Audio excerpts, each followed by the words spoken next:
Hello, welcome to the last installment of my River Rocks restorations.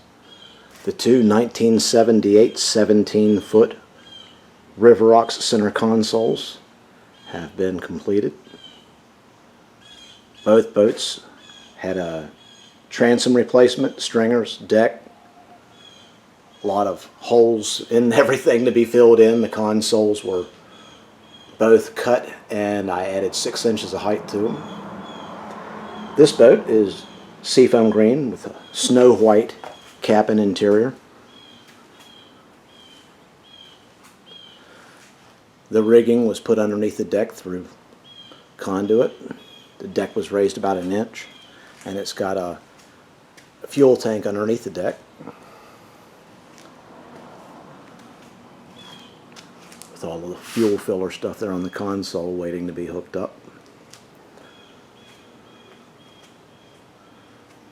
This boat is jade mist green with a cream topside and interior.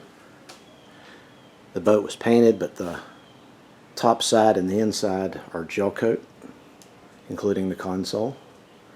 It has a 15-gallon fuel tank underneath of it, the console there, and plumbed in right there. I also put the conduit underneath the deck for the cables.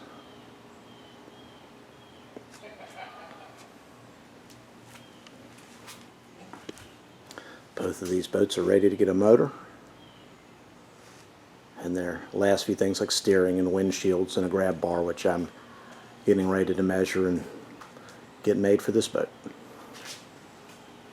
Anyway, hope you guys have enjoyed these projects. I enjoyed putting them together. It took me almost a year by the time I was working my regular job and doing these.